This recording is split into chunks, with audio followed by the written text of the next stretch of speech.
Sa bawat pagsapit ng umaga, kasabay ang pagsikat ng araw. Isang sinag ang gagabay sa pagbangon at pag-unlad ng bawat mag-aaral na nasa bingit ng kahirapan. Ito ang Diwa ng Aral Program na handang umalalay sa paglalakbay ng kabataan patungo sa tagumpay.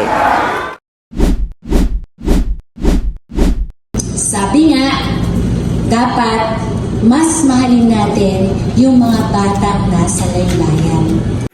Sa temang Gearing Up Towards Proficiency, Empowering Aral Tutors' Competency in Bridging Learning Gaps, inulunsad ng SDO Gapan City ang 2-day training workshop for Aral Reading Tutors sa 1R Liwag Memorial High School Conference Hall, kung saan ang unang batch ay ginanap noong ika-9 hanggang ika-10 ng Setyembre at ang pangalawang batch naman ay dinaos noong Setyembre 11 hanggang 12.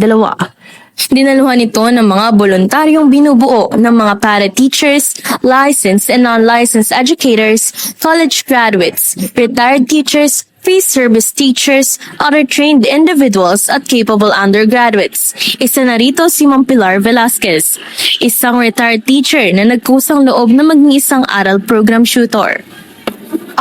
Aside from I love teaching talaga, teaching is asa puso talaga yan. So, I volunteer because alam ko naman na meron pa ako pwedeng i-share as a retired teacher.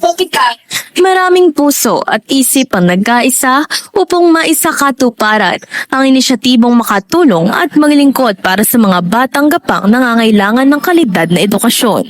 So, para ma-attain yung goal ng aral program implementation natin sa SDO, since release ng guidelines ng aral program implementation noong June, sa masigasig at very active na leadership ng ating division superintendent na si Sir Ricky, nagplano na agad, nag-usap na lahat ang mga different divisions ng Division of Gapan City like yung CID, yung SGOD, at yung office ng superintendent kung paano namin talaga may i-implement ng effective yung aral program.